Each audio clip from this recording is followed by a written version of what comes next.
आप सभी भाइयों बहनों के बीच ये मेरी एक छोटी सी कोशिश मात्र है। उम्मीदों से बंधा एक जिद्दी परिंदा है इंसान, जो घायल भी उम्मीदों से है और जिंदा भी उम्मीदों पर है।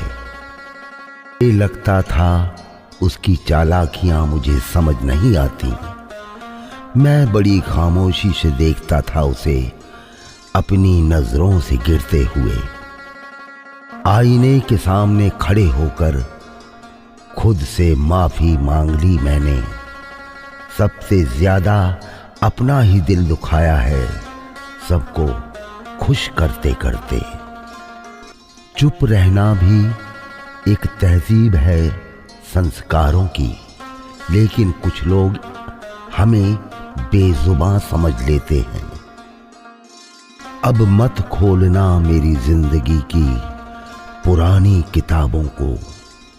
जो था वो मैं रहा नहीं, जो हूं वो किसी को पता नहीं। जिंदगी की किताब में धैर्य के कवर का होना बहुत जरूरी है, क्योंकि वही हर पन्ने को बांध कर रखता है।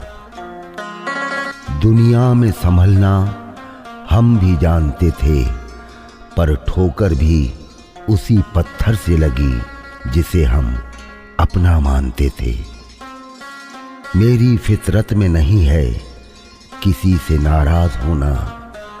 नाराज वो होते हैं जिनको अपने आप में गुरूर होता है। मुझे हंसी आती है उन लोगों पर जो बाहर से मेरे साथ होते हैं और अंदर से मेरे खिलाफ। गलत लोगों की परवाह करना छोड़ दो, जिंदगी बहुत आसान हो जाएगी। सच्चे लोग कभी प्रशंसा के मोहताज नहीं होते, क्योंकि असली फूलों को कभी इत्र लगाने की जरूरत ही नहीं होती। शुक्र है कि मौत सबको आती है, वरना अमीर तो इस बात का भी मजाक उड़ाते कि गरीब था इसलिए मर गया। वहम था कि सारा बाग अपना है।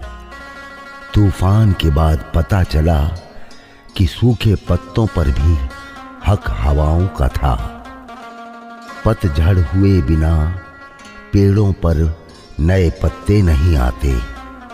कठिनाई और संघर्ष सहे बिना अच्छे दिन नहीं आते। पृथ्वी पर कोई भी व्यक्ति ऐसा नहीं है जिसको समस्या न हो, और पृथ्वी पर कोई समस्या ऐसी नहीं है जिसका समाधान न हो।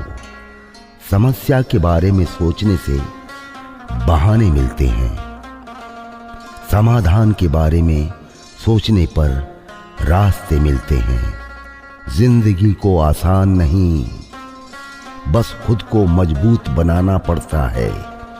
उत्तम समय कभी नहीं आता, समय को उत्तम बनाना पड़ता है। माफी वही दे सकता है जो अंदर से मजबूत हो। खोखले इंसान सिर्फ बदले की आग में जलते हैं।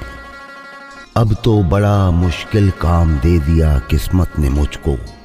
कहती है तुम तो सबके हो गए, अब ढूंढो उनको जो तुम्हारे हैं। मुझ में लाख बुराइयां हैं, लेकिन एक खूबी भी है। मैंने कभी कोई रिश्ता मतलब के लिए नहीं रखा।